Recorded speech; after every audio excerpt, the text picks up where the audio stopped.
whatever. Hopefully we can work something out. That's right, that's right. We're trying to get this man to perform at the wedding. So, all right, everybody from Chicago, all around the world, Dallas, supporters of Black Ice and my man Howard Hewitt. We love you all. We'll be seeing you all soon. Very good. all right, thank you so much.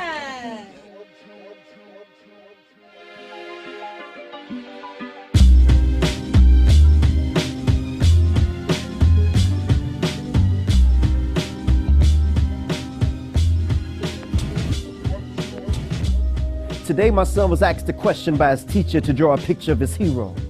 And after thinking for a moment about who made the most De Niro, he drew a picture of me in a mirror. Came home and he posted it on the refrigerator door, and when I saw it, it touched me to the core. I was outdone. There's nothing more than a father wants to hear than admirations from his son. So that night as I tucked him in, I wanted to be crystal clear, so I sincerely whispered in his ear, "Son, I love you." And yawning with his hands in front of his mouth, he said, "Daddy, I love you too." As he laid in front of me, I was touched. It was like a needle had stuck me in my arm and my blood was right in front of me. So I thought to myself, I wonder, does he really know for me what he has done? And does he know that I never could have been a father until he made me one? And that until he was born, I never really knew me. And that I didn't know a thing about responsibility until he gave it to me. And that until he was born, my future was kind of dim. But now that he's here, my life has been extended, because even when I'm gone, I can live through him. And although me and your moms don't get along, that leaving you and your little brother in the house overnight was dead wrong, yet he was strong enough to take the time out to take care of his little brother. It's just a shame that at 11 years old, he had to play the role as the man of his mom's house. Yet with all these distractions, he struggled to keep his eyes on a prize while dealing with the everyday life of living in a low-income high-rise, not to mention dealing with his mother's addiction to drugs. But I swore in my life that he would never be a statistic or listed as a thug.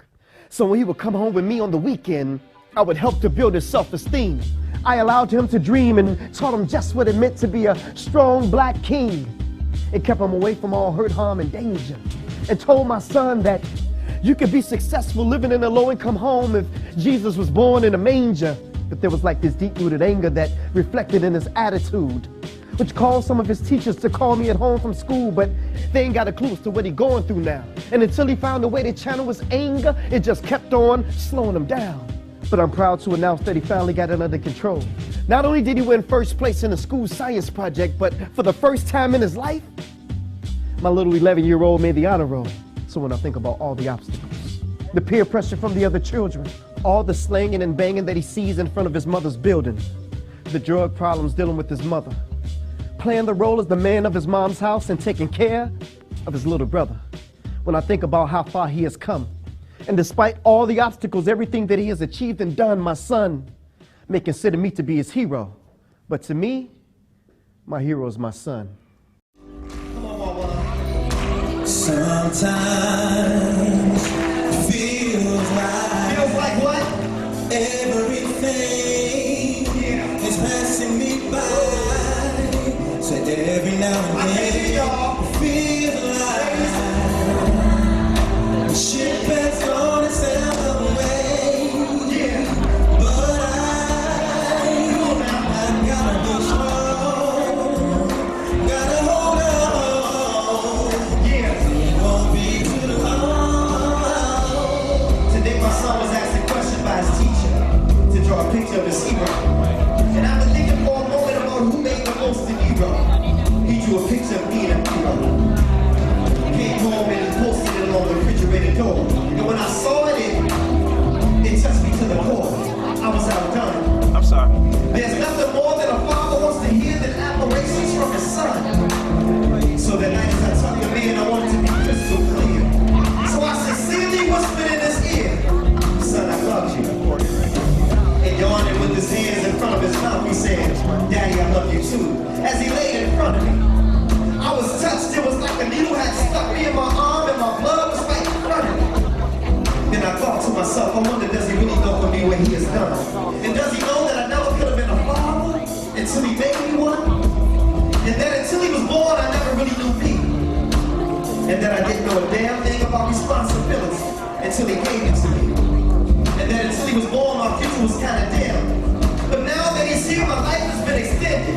Because even when I'm gone, see, even when I'm gone, I can live through him. And even though me and your moms don't get along, that that leaving you and your little brother in the house overnight shit alone was dead wrong. But you were strong enough to take the time out to take care of your little brother. It's just a shame that he's 11 years old, you have to play the role as the man of your mom's house. Yeah, but there are all these distractions. You struggle to keep your eyes on the prize by dealing with the everyday life of living in a low-income high-rise. Not to mention dealing with your mother's addiction to drugs. But I swore my life that he would never be a statistic or listed as a thug. So when he would come home with me on the weekend, I would help to build his self-esteem. See, I allowed him to dream. And I taught him just what it meant to be a strong black king.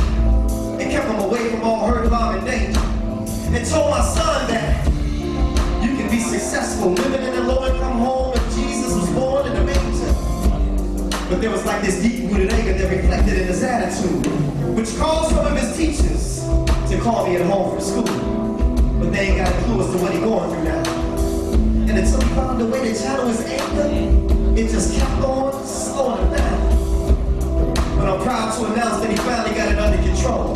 Not only did he win first place in the school science project, but for the first time in his life, my little 11-year-old made the honor roll. So when I think about all the obstacles, the peer pressure from the other children, all the slinging and banging that he sees in front of his mother's building, the drug problems dealing with his mother, playing the role of the man of his mom's house, and taking care of his little brother, when I think about how far he has come. And despite all the obstacles he has achieved and done, see y'all, my son may consider me to be his hero, but to me, my hero is my son. Yeah. So that same son that I finally got custody of in 7th grade, trying to be the responsible father. All the fathers, give them a nice round of applause. I want to close out with my testimony. When I was 15 years old, I got a young lady pregnant.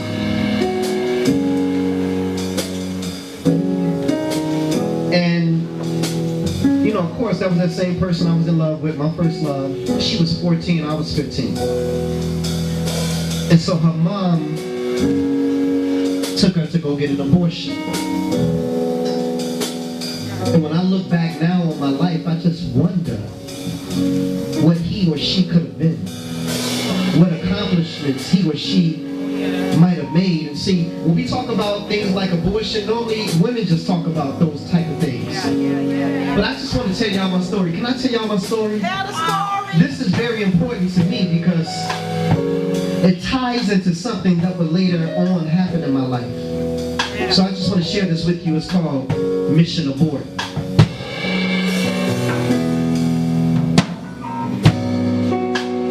I remember a time that I wish that I could forget, yet it's etched in my brain like stone. Sometimes I sit alone thinking, I wonder, how many abortions have the women I've slept with in my past had because of me? See, y'all, I just felt like tonight at Blaq in the Day was the day for me to tell my story. Because for years I kept it hidden deep down inside of me. It's time for me to let it go now. I want to be free. I can't say that I know or recall everyone, but I remember the first. I was 15 years past birth, and I was in love with Pumpkin, a 14-year-old freshman from Simeon High School. Thought that I knew it all, thought that I was cool, but the Bible says professing themselves wise, they became fools. So I began breaking rules, ditching school and cutting class, all in an attempt to get some aspirations to become a rap star. Your boy is well known to be cold with them bars, but my heart had me locked up, stuck in a standstill, and I couldn't see past this girl.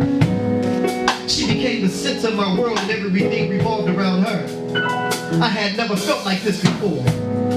I was even cool with her parents who, for me, kept an open door. But that was all before she was late. And no, I ain't talking about for lunch. I'm talking about no visitors this month. And now we both scared, wondering what would our parents think. They they are the ones who really cared about us and our future. We literally ripped their dreams apart, and this couldn't be mended with no suture. But we gotta tell somebody, we didn't know what to do. We were only babies ourselves doing what grown folks do, without a clue of the consequence. Until we had to deal with the consequence of sex with no protection. And it's too late for me to pull myself out of this one, because now she's expecting. And I'm expecting a dad to kill me on sight. See, y'all, my father always taught me to do what's right. But now that I'm on center stage, somehow I've gotten stage fright. So we talked and she asked, what was I thinking? And without even blinking, I said, baby, I'm not ready to be a father. And see, for her, this only made things harder. So she talked to her mom, who forced her to get an abortion. And along with my coercion, I could only imagine the pressure at 14 she must have been under. Too young to know the procedure, didn't even care. Only wish that she would have made me be there, maybe I needed it. See, things don't register the same unless you see it. Then you can believe it.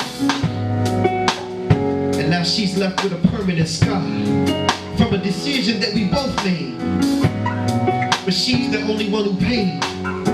Or at least that was what I thought. See, you can run from a situation, but sooner or later, your ass gonna get caught.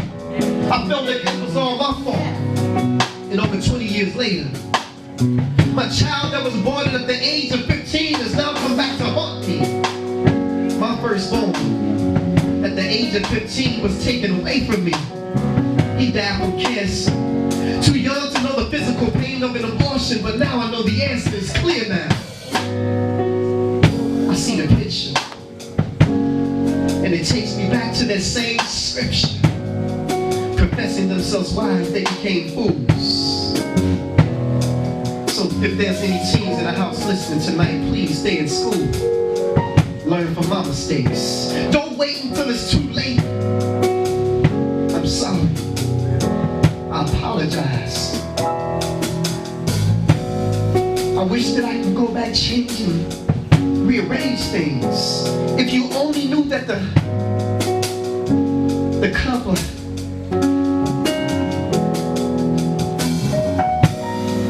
if you only knew what choices and decisions bring. See, y'all, at the time I was only 15. And I remember a time that I wish that I could forget. Yet it's etched in my brain like stone. Sometimes I sit alone thinking, I wonder how many abortions have the women I slept with in my past had because of me. See, y'all, I just felt like tonight was the night for me to tell my story. Because for years, I kept it hidden deep down inside of me. It's time for me to let it go now. I want to be free. Rest in peace.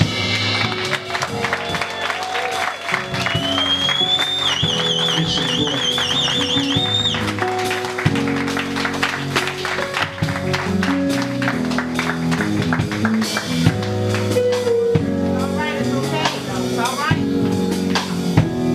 It became so important to me because September the 3rd, 2008,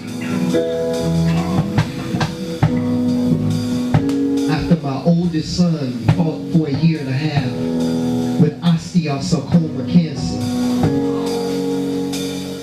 he lost his fight at the age of 15. And so I think about now today, what would it have been like if that first child would have been here? And so again, I made a commitment to myself that although my son is no longer here, there are hundreds of other little black boys that live in my neighborhood that I can talk to, that I can give a word to, that I can let know that life is more than just your block. Life is more than just your neighborhood. See, people tell these little young people that you gotta go to school, you gotta go to college. When you come home from college, you go and get yourself a job. But I'm telling these young boys that you can go to college, you can come out and you can own your own business.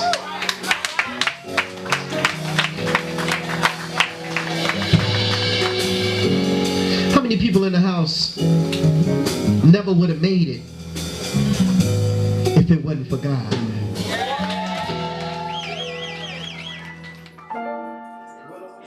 And when the cupboard's bare, there's always something there with my love. It's understood everywhere with my love. My love does it good.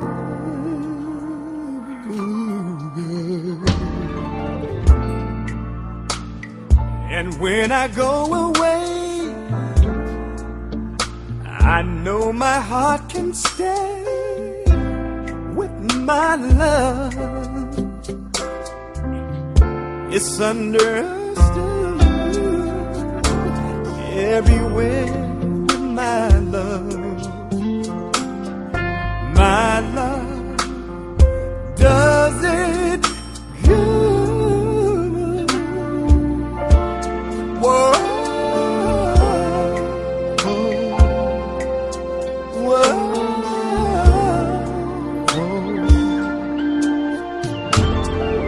My love does it good. Oh, my love. Oh, my love. Only my love holds the only key.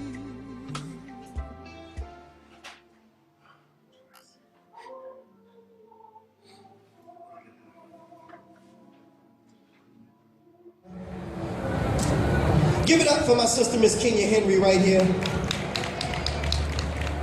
To make a long story short, my 15-year-old son died from cancer September the 3rd, 2008. And instead of letting his death be in vain, I chose to take this spoken word and hip-hop in my testimony into the public schools, into the homeless shelters, into the juvenile detention centers, to let people know that whatever you're going through, you can make it. You may have lost a loved one. You may be going through something. But we serve a God that's bigger than all of our problems. If you feel what I'm saying, just make some noise right now, Black Women's Expo. The name of this piece is right here. It's called EGO. It's an acronym that stands for easing God out. I just can't give up now. Don't give up. Come too far from where I started from. I'm glad I'm not where I used to be. Nobody told me the road would be easy, and I don't believe he brought me this far to leave me. Hey God, where you at? I've been looking for you. Seems like you've been avoiding me or something. And I've been searching for you for years with no answer, just anticipation. And I've been going through this transformation, but every time I call on you, God, it's like I get put on hold. And they say that you hear all and that you see all, but seems like you ain't never available, God, when I call. See, all I remember, it was January 91. I had just left Simeon's Martin Luther King ceremony speaking. I wasn't feeling too well that day. Little did I know that all the while, my appendix had been leaking. And worry you, God. Just when I thought nowhere to be found. And if it wasn't for my son's mother convincing me to go to St. Bernard's that night, Black Ice wouldn't be here at the Black Women's Expo right now. And where were you at, God, that morning when I went to work and when I got to 123rd and Kesey, right by the cemetery, this lady ran the lights. The last thing I saw, y'all, was headlights. A 3-car collision that almost took my life, but where were you, God? And where were you at, God, when my mother was stricken with cervical cancer?